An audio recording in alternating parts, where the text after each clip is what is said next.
Well, for someone like a Mohan Bhagwat to say that Dhananjay Gir, Vikram Sampath and Uday Mahurkar are the three people who have tried to understand Savarkar and also comment about him or write about him is a big compliment. And especially with, and history again there says that the Sangh had nothing to do with Savarkar. If you go back to it, Savarkar founded the Hindu Mahasabha. And he actually walked away from the Sangh and said, listen, I don't want to follow what you're doing. But today you see the Sangh trying to, should I say, quote unquote, appropriate Savarkar. Is that what is happening? Or is it trying to say, understand where this man came from, what his vision was, and embrace it because we need it today for Bharat? I don't think he had nothing to do with the Sangh. It was a different organization, the Hindu Mahasabha, of which he was the president from 1935 to 42 in those very crucial years leading up to India's freedom. But then it was this larger saffron brotherhood. They had differences in the approach to Hindutva itself and what they wanted to make of their political organizations. When Dr. Hedgewar was the Sarsang Chalak, he shared a very good relationship with Savarkar. I think there was a rocky relationship, particularly when M.S. Golwalkar became the Sarsang Chalak. And Savarkar is infamously, he's supposed to have said once that if at all there is an epitaph of the achievements of a Swayam Sevak of the RSS that is put on his tomb, there would be only 3 lines. He was born, he joined the RSS, he died. There's no other achievement that a Swayam Sevak could ever have. So there was this kind of rancor that was there, but finally they would close ranks, amongst themselves because they were overall, I think, working towards a common goal, which was, that of Hindutva and so on. The shades were different. Their methodology may be different. But to say that, they were completely chalk and cheese and someone is appropriating them, I don't think that would be fair. But do you believe that, why is it so easy to polarize using Savarkar? After Savarkar, I'll come to the next person. So final question on Savarkar and then we'll move on because we've got 3-4 different people to talk about from the annals of history.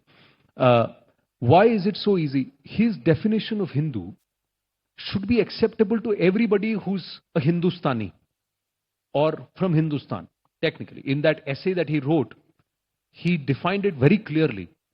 So Savarkar was somebody who said, I don't care what your caste is, I don't care what your personal faith is.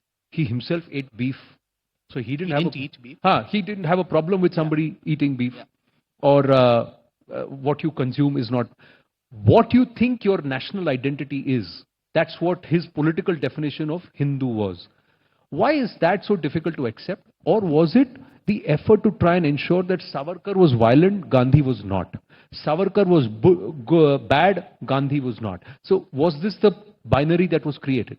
I think, Anand, that's a more recent phenomenon because the Congress party, which today spews a lot of venom on Savarkar, one of their tallest leaders, the former Prime Minister, Indira Gandhi, on Savarkar's death in 1966, had a very, very glowing, tribute to him, that his name was a very byword for patriotism, courage and sacrifice, and that, it's a very unique role in the annals of the freedom struggle.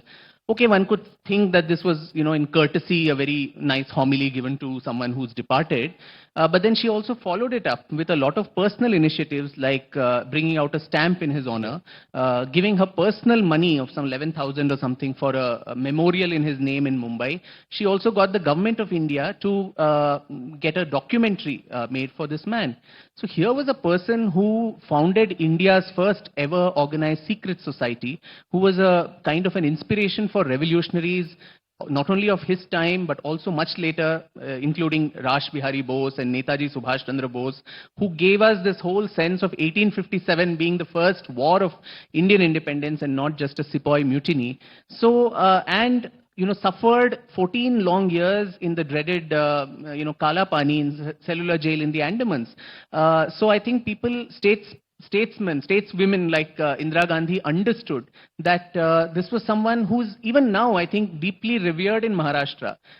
And to give him the due was what was done then. But then I think the main change, according to me, was more political rather than historical, which is once the Vajpayee government came in, and you had his photo in the Central Hall of Parliament, and also a plaque in his honor at the cellular jail, which after the UPA came to power, I think they displaced, and Mr. Manishankar Iyer had a lot of invectives hurled on Savarkar. Somehow, I think the generosity towards the founding icon of Hindutva, which an Indira Gandhi could manage to give, later it became difficult because during her time, Hindutva was not a force to reckon with. It was not a political threat. But now it had occupied center stage, it had displaced the Congress government. So constantly this jibe that what have your, what we hear even in parliament, including Mr. Kharge, who I think told the Prime Minister in the parliament that even your dogs did not fight for the freedom movement and so on.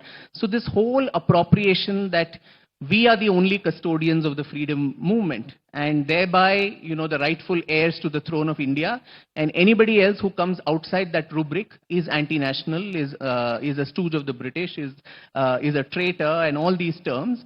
And somehow people in the opposition to this government in the center think that by targeting Savarkar, whom they assume is the ideological ancestor of the current central government, by attacking him, they are somehow attacking the government, which I think is unfortunate because in the process, you do a lot of injustice to a martyr, to a patriot, to a freedom fighter who and his entire family have contributed so much and sacrificed so much for the cause of freedom.